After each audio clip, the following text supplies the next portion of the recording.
Bueno, muchísimas gracias. Como han presentado Marta, soy Patricia Rodríguez, responsable de Data Center en Repsol. Tengo que decir que me hace muchísima ilusión estar aquí. En el 10º aniversario de Data Center. Y es que en mi primer año de carrera profesional yo estuve en el Data Center Dynamics 1, he tratado de repetir en todos los Data Center Dynamics, así que 10 años después es un placer para mí estar aquí compartiendo con todos ustedes experiencias y con tantas caras amigas que veo por aquí. Mi objetivo en esta presentación no va a ser contarles tendencias, tecnologías revolucionarias que implantamos en nuestros data centers en Repsol. Es más bien contarles en sistemas de la información cómo estamos organizados y los retos que supone dar servicio a nuestros negocios en Repsol, ¿vale? De ahí el reto de la consolidación en el sector petrolífero. Permítanme que empiece con un marco de Repsol. Como todos saben, Repsol es una multinacional española con sede social en Madrid y fundada en 1987. Pero a día de hoy es algo más. Es una empresa global, presente en más de 40 países. Una empresa integrada. Integrada significa que está presente en toda la cadena de valor del petróleo y del gas. Y como líder en el sector petrolífero, como una de las grandes petroleras en el sector petrolífero.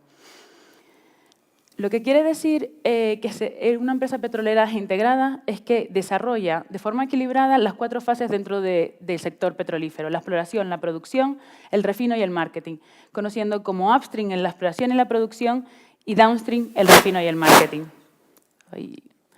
El equipo Repsol, somos más de 27.000 personas, con 1.500 personas dando servicio. No. Y quito ¿no? No sé si me voy a poner con tanta cosa. Bueno, a ver, sí, ¿no? Con más de 1.500 personas, decíamos. Somos más de 27.000, con 1.500 personas trabajando fuera de sus países de origen, ¿no? Esto hace que la diversidad cultural sea muy importante en nuestros equipos. Y volvemos a nuestros negocios, ¿no? El upstream, uno de los negocios claves en Repsol, que lleva a cabo, que engloba las actividades de exploración y producción tanto de petróleo como de gas. Para eso ejecutamos 3 fases. La exploración, donde se identifica y dimensiona los hidrocarburos almacenados. Esta fase dura entre 1 y 5 años. Una vez que estas campañas exploratorias son exitosas, se lleva a cabo el desarrollo, desplegando las infraestructuras necesarias para la posterior producción. Sí, estas instalaciones cuando se montan en el mar se suelen llamar offshore y cuando se montan en tierra, onshore. Suele llevar entre 3 y 5 años y, como se pueden imaginar, es unas inversiones brutales. Para llegar finalmente a la fase de producción, donde empezamos a extraer los residuos de los yacimientos, donde empezamos a separar el petróleo del gas y del agua para su posterior transformación. Y esta es una de las actividades más largas de todo el upstream, ¿vale? De las actividades. Lleva entre 10 y 20 años. Pero es que además Repsol podemos decir que ya hemos conseguido los objetivos de producción fijados en nuestro plan estratégico a 2016. Tenemos 10 proyectos claves que son de crecimiento, de los cuales 7 ya están en marcha. Y además somos una de las petroleras de mayor éxito exploratorio. Desde el 2008 hemos descubierto hemos tenido más de 40 exploraciones satisfactorias, descubrimientos, de los cuales 8 son referencias a nivel mundial. ¿Vale? El downstream. Una vez que obtenemos ese crudo del proceso de producción de la exploración, entra el downstream. El negocio del downstream es el encargado de transportarlo, transformarlo y comercializarlo. Repsol ha hecho un gran esfuerzo en optimizar toda la cadena logística de transporte y almacenamiento para ser cada vez más eficientes, de tal forma que cuando recibimos nuestros crudos somos capaces de nuestros complejos industriales refinarlo, pasarlo por procesos químicos hasta obtener el elemento final. De ahí que lo comercializamos a través de venta directa o, como bien saben, en nuestras estaciones de servicio. Esto como pequeña introducción, porque me parece fundamental que entiendan nuestro negocio, para que puedan entender los retos que nos supone. Pero bueno, como bien dicen, una imagen vale más que 1000 palabras, así que si seguimos con el downstream, ¿qué significa esto? Significa 5 refinerías en España: Coruña, Tarragona, Petronor, Cartagena y Puerto Llano, donde hemos llevado a cabo más de 40.000 millones de inversiones en los últimos años para ser los líderes en el mercado europeo y líderes en margen de refino. Fuera de España tenemos refinerías en La Pampilla, petroquímicas en Puerto Llano, Cines, Singapur con los negocios de Repsol Trading y Repsol Lubricantes y, por supuesto, como saben, quizás con los más conocidos que somos, ¿no?, con nuestras estaciones de servicio, más de 4.700 en España, Portugal, Italia y Perú. ¿Qué pasa en upstream? Que yo creo que quizás es lo más interesante. En el upstream tenemos 3 áreas muy importantes: Norteamérica, Latinoamérica y el sudeste asiático. Norteamérica, tenemos en Alaska y Canadá actividades de exploración y producción. Proyectos muy importantes en Estados Unidos, como el Marcellus, que es uno de los campos de gas más importantes, más grandes del mundo. Proyectos de Eagle Ford, Mid-Continent, y desde el 2008 hacemos campañas exploratorias en aguas profundas del Golfo de México. En Latinoamérica tenemos La Perla, en Cardón 4, Venezuela, uno de los proyectos, uno de los descubrimientos más importantes de la compañía y el campo offshore más grande de Latinoamérica. Brasil, una de las zonas más importantes, uno de los yacimientos estratégicos para Repsol por la calidad de ese yacimiento. También estamos en Ecuador, en el bloque 16 en actividades de exploración y producción. Quinteroni, descubierto en 2018. La Milos, que son plataformas de las más avanzadas en el mundo para realizar exploraciones. Si seguimos por EMEA, tenemos Rusia con Joint Venture, actividades de exploración y producción, Irak, 4 bloques en el Kurdistán, Libia, 2 bloques exploratorios, 2 de producción y 2 de exploración. Y después de la adquisición de Malasia, también estamos en el sudeste asiático, con Vietnam, Malasia y Indonesia, donde participamos en más de 12 bloques, 7 de exploración y 4 de exploración. Bueno, esto me parecía fundamental explicarles. Cuando vienen los proveedores muchas veces a vernos, yo digo, nosotros no estamos en países elegantes, no estamos en países como Alemania, Inglaterra, no, nos enfrentamos a países donde hay guerras, donde ha habido guerras, donde hay una inestabilidad política, con circunstancias muy complicadas como desiertos, junglas, de todo un poco. Entonces, dar servicio, desplegar mantenimientos y acompañar a nuestro negocio en muchas ocasiones es muy complicado. Por eso la unidad de sistemas es muy importante tener un alto know-how tecnológico, una gran capacidad de innovación y ejecución, ser ágiles, eficientes y de calidad, porque nuestro negocio se mueve muy rápido, está en constante cambio, transformándose. De ahí que, bueno, tecnologías de la información, en Repsol se formó en 1991 con un objetivo de unidad más en España, o sea, era centralizar las actividades de sistemas y de comunicación, donde estaba repartido entre los negocios. Y fue ya en 2008 cuando dio una dimensión global. A partir de ahí, todas las funciones empezaron a estar, se controlaban y se gestionaban los sistemas en España, ¿vale? ¿Qué es hoy Repsol para nosotros en sistemas? Pues estamos presentes en más de 20 países, allí donde Repsol tiene operaciones. Y en data center, que para eso estamos aquí, pues más de 50 data centers por todo el mundo. Sí, probablemente no sean tan grandes como nos acaba de explicar Yahoo, son CPDs, aparte de los de Madrid, ¿no? Tenemos CPDs pues hasta 20 racks, entre un tamaño medio, ¿no? Pero bueno, toda esa gestión sigue siendo centralizada. Las funciones de sistemas, tanto de arquitectura, de infraestructura, de seguridad, de operaciones, sigue estando en Madrid. Y, por supuesto, nuestros 2 CPDs principales, Tres Cantos y Alcobendas. Me gustaría aquí hacer un pequeño inciso. ¿Qué hacemos nosotros? ¿Cuál es nuestra responsabilidad en gestión de CPDs en Repsol? Nosotros somos los encargados de crear los estándares, tanto para nosotros como para nuestros colegas en países. Participamos en todas las ejecuciones, en todos los proyectos de ejecución de nuevos data centers, de migraciones, de cierres de CPD, de reformas. Todo tipo de proyectos estamos nosotros. La operación, el día a día, fundamental, tanto en Madrid, con más de 300 racks, como acompañando y dando las mejores prácticas a nuestros compañeros en países. Y para nosotros también fundamental la operación. Esto nos ayuda a adelantarnos a cualquier alarma. Estamos ahora mismo monitorizando en Madrid más de 20 CPDs, donde a través de nuestro centro de operaciones 24/7 se identifican todas las alarmas y en caso de emergencia es desde allí donde se escalan las incidencias y donde se empiezan a levantar los retenes.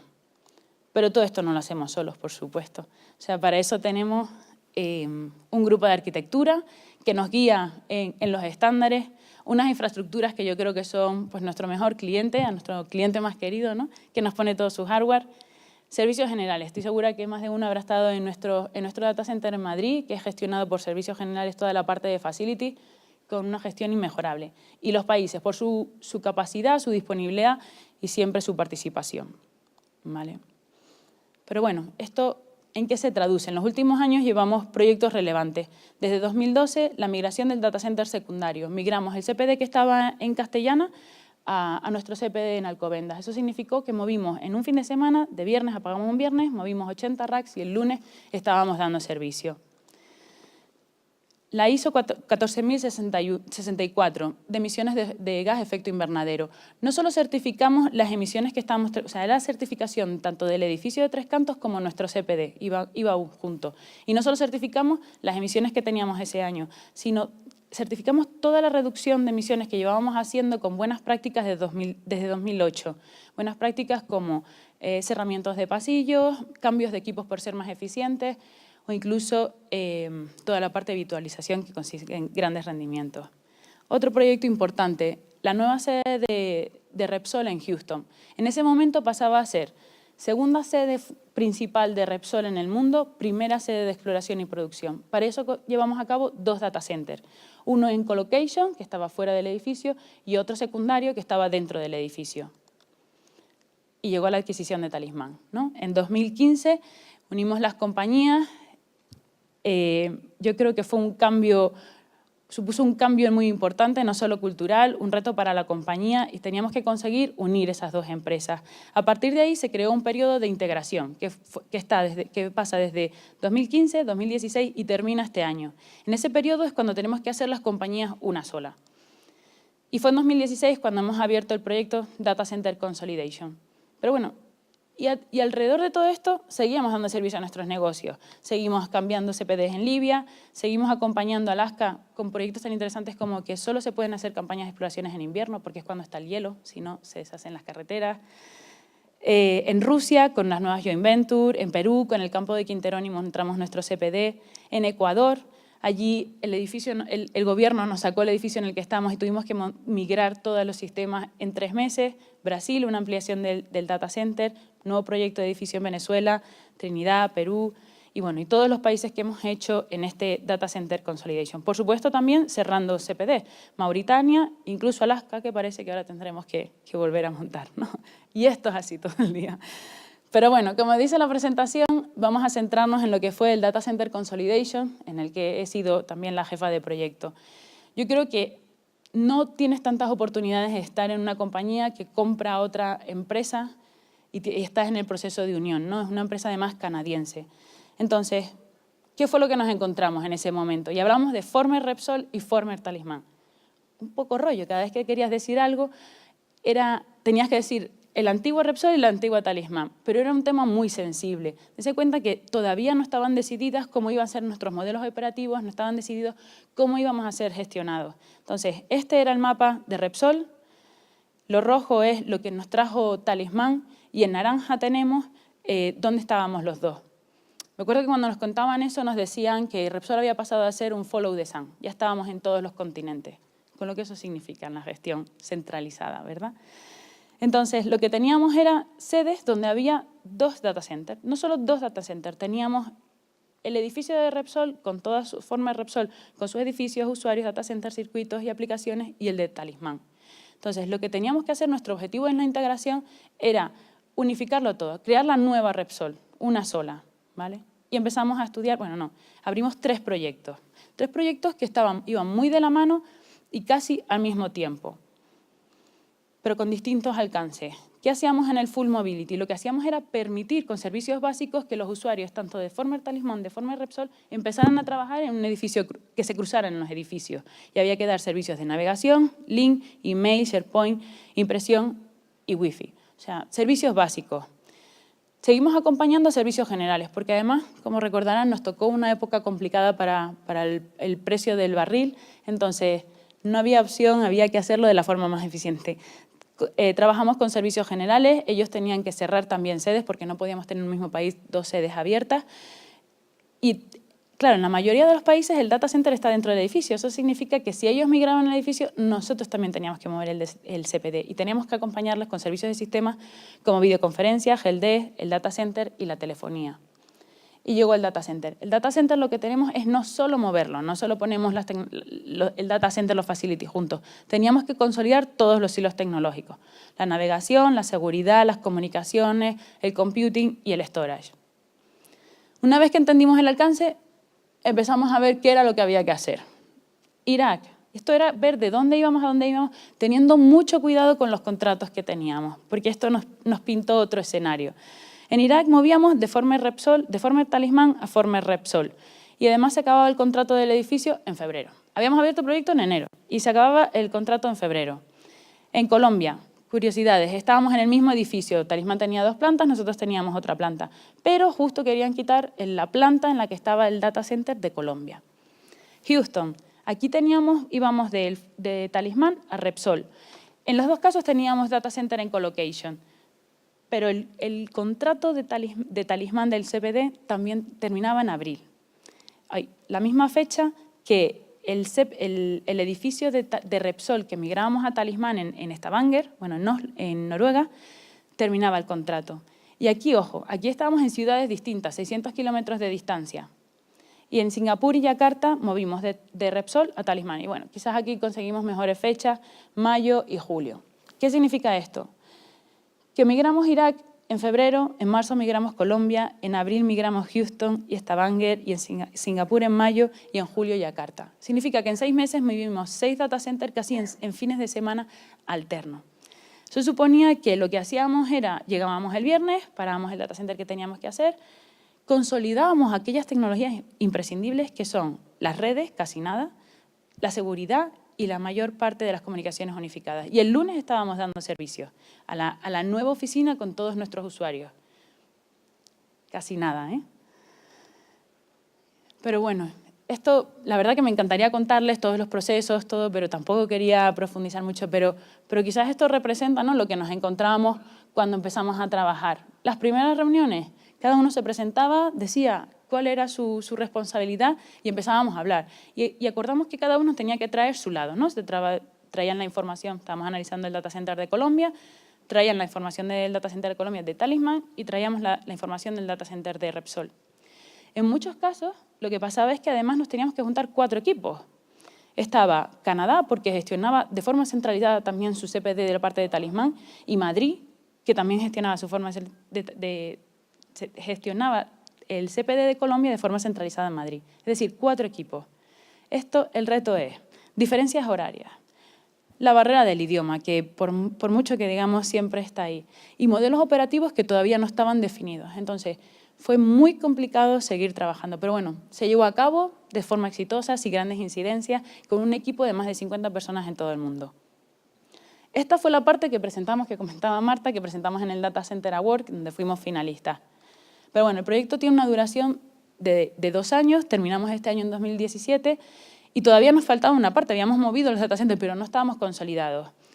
Y dijimos, vamos a darnos un pequeño tiempo, vamos a analizar, habíamos corrido, no habíamos tiempo de entender la visión global de data center estratégica, ¿no? Teníamos, bueno, ahora sí, juntos, pero no nos habíamos. Empezamos a trabajar en 3 líneas estratégicas. El número de data centers que tenemos, 50 data centers, esto es inviable, por supuesto, y además así nos lo dice el OIGBG, es el Oil and Gas IT Benchmark Group. Formamos parte de un grupo de sistemas de todas las mayores petroleras y ahí se hacen análisis todos los años de cómo estamos, vemos tendencias, es muy interesante. Y como ven, en data center estamos muy por encima del número de data centers que deberíamos de tener. Otro tema, y esto es bastante complicado, empezamos a trabajar en la clasificación de nuestros data centers. Llevamos intentando hacer esto un montón de años. Lo hacíamos basándonos en las infraestructuras, clasificamos las infraestructuras, clasificábamos los data centers en función de los negocios, en función de los usuarios, en función de los países, había un montón. Lo hemos hecho en función de los servicios. Ahora sí que tenemos una visión global. El user side son aquellas oficinas comerciales, es solo poner comunicaciones y ya está, no hay datos. El Basic Side, aquí es donde empezamos. Estos son la mayoría de los data centers que tenemos a día de hoy. Y lo que necesitamos es quitar infraestructuras, reducir al máximo, solo dar servicios básicos en local. Para eso hemos trabajado mucho con arquitectura, definiendo todo el modelo de servidores hiperconvergentes. Proximity Site. Aún así tenemos que seguir teniendo data centers pequeños, medianamente pequeños, en sedes donde hay restricción del dato, en sedes como complejos industriales, de este tipo. Pero bueno, donde se van a estar dando los servicios van a ser en los hubs, que nos permiten regionalizar los data centers.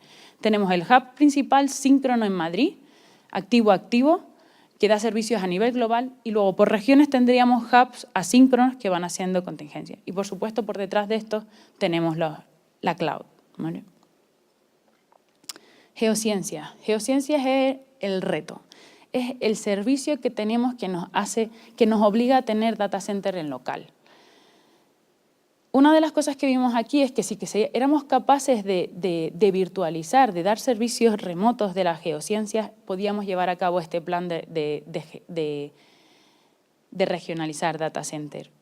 Y aunque no era alcance del proyecto, dijimos, venga, lo traemos al proyecto, hacemos los pilotos, nos marcamos unos plazos, a ver si conseguimos dar. Se habían hecho varios intentos, pero no habíamos conseguido unificar todos los equipos. Yo creo que lo bonito aquí fue que estuvimos desde arquitectura, infraestructuras, monitorización, los equipos de aplicaciones, los equipos de value, con negocio, entendiendo cómo podíamos hacer esto porque era un beneficio para todos.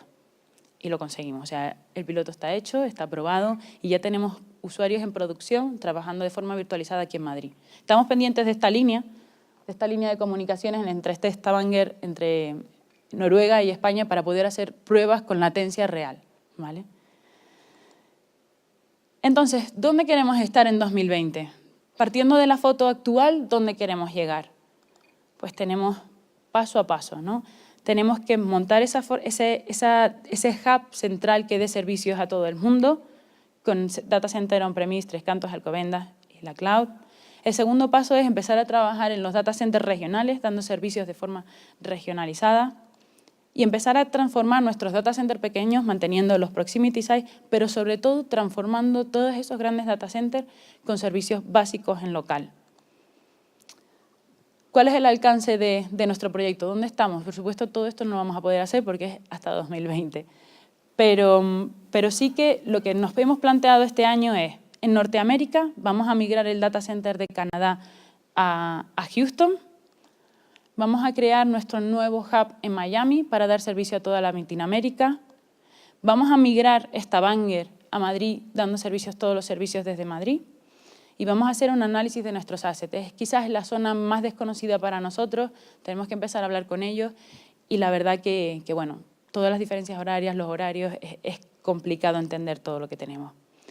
Y bueno, me gustaría profundizar mucho más en el proyecto, pero sí que quería que se llevara una visión completa de qué hacemos en Data Center en Repsol y, por supuesto, todos los sistemas de tecnología de la información. Así que no sé si hay alguna pregunta.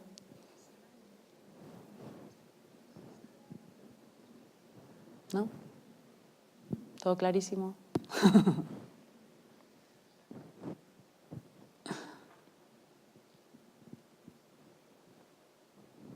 Pues nada, muchísimas gracias.